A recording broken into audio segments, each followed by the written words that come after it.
Hi, and welcome to another video by Get It Done Home Repairs. Today's project, as you can see, we're out in the back. We're going to do some planting in the backyard. We actually have one Leyland Cypress we're going to be planting. It's going to be about 10 feet tall, so it's a big plant that we're going to be putting in the ground over here.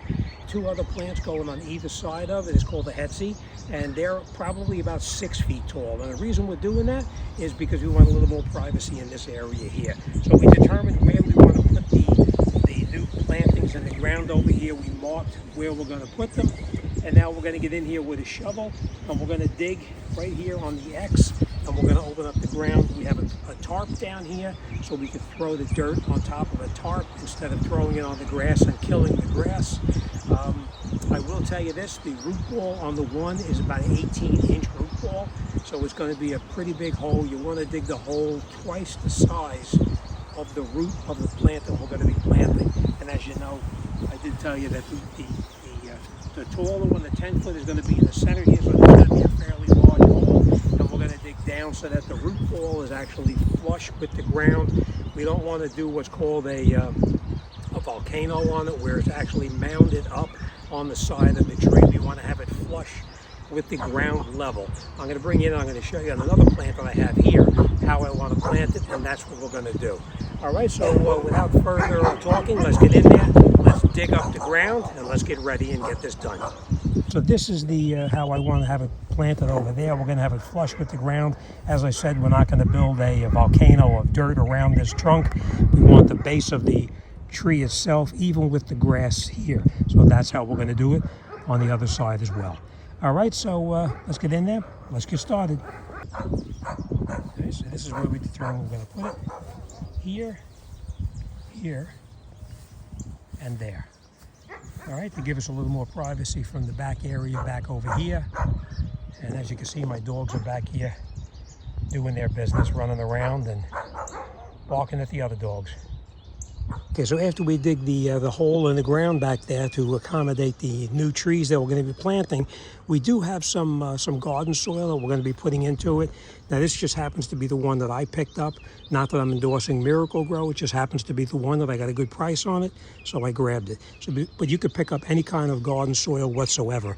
The ground here is extremely hard. It's a lot of clay in the ground, so that's why I want to make sure we put in something good for those roots to spread into. And next, we took the Leyland Cypress and the two Hetzis that we're going to put into the ground, and we located them in the spot where we wanted to have them planted.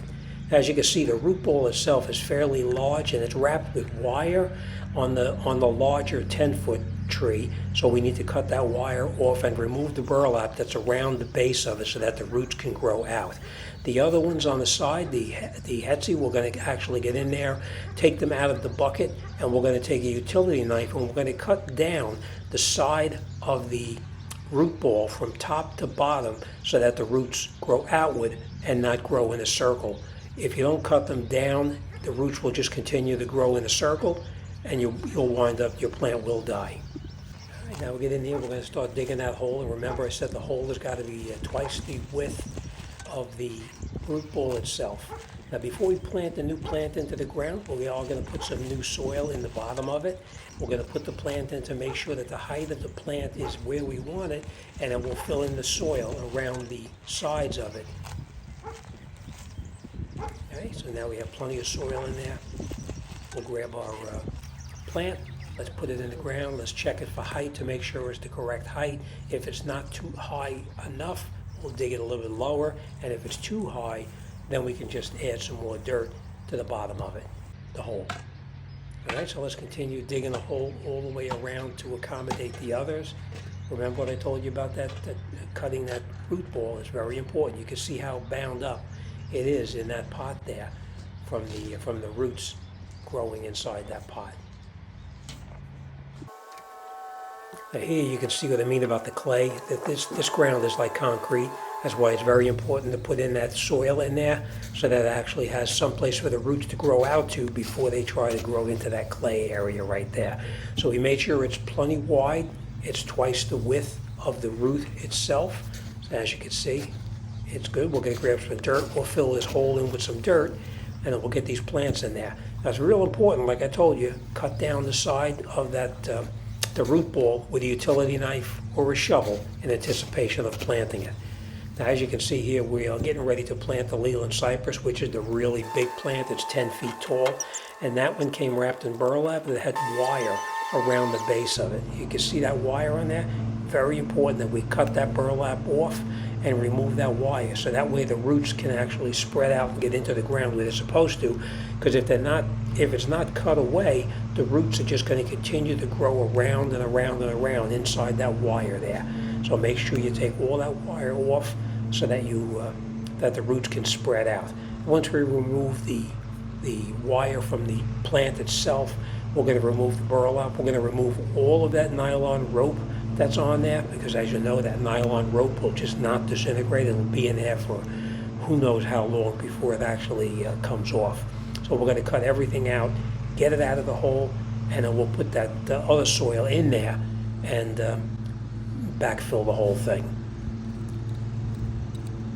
Okay, as you can see, taking it off is really a difficult job. The Leyland Cypress remains in the hole while we take the burlap off. We got all the wire off from around there. You can see there was quite a bit of wire, rope, and burlap around that. So once we have it all out, now we'll get in there with the soil and fill in around it the root ball itself with the new soil, so that way it actually has something for the roots to grow out into. Okay, so after we have the trees in place, we have the dirt that's backfilled underneath it.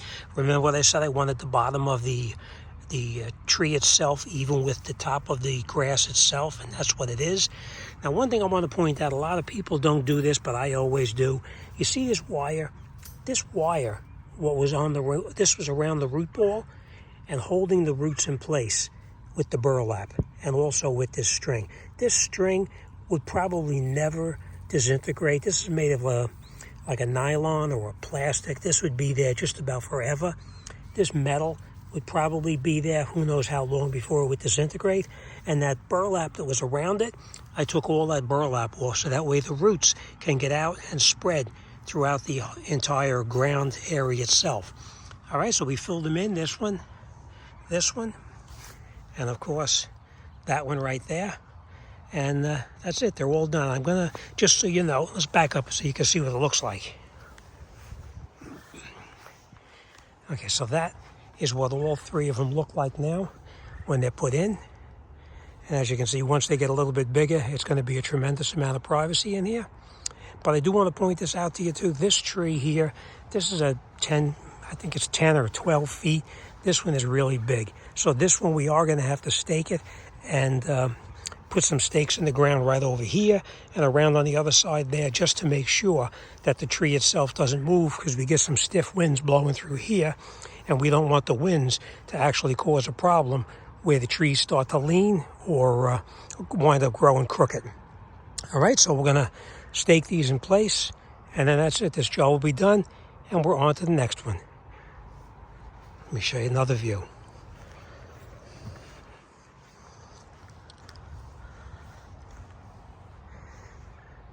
And as you can see, they are pretty big, and they're just going to get bigger.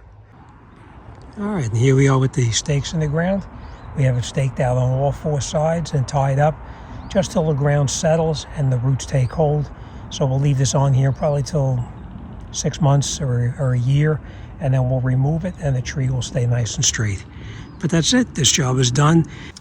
The other thing I want to mention to you too is down here at the bottom, down at the base, right down here where the root ball went in, once you backfill it, you don't want to step down on it too hard and damage the roots. So we just put it down, push it down by hand and pat it down loosely, and then once we water it, it'll start to settle down. And then of course, if the dirt settles down and more fill has to go into it, then of course we'll fill it up as needed to make it even with the ground. Now, once you're all done and everything is planted and you're happy with the way everything is, we're going to water these. Now, I would recommend you want to water this probably every second day. And then when it gets into the real hot part of the summer, you may have to water it every day, depending on where you live. All right, but watering is a real important part of making sure that your plants don't die. All right, as always, thanks for watching, and I'll see you guys on the next one.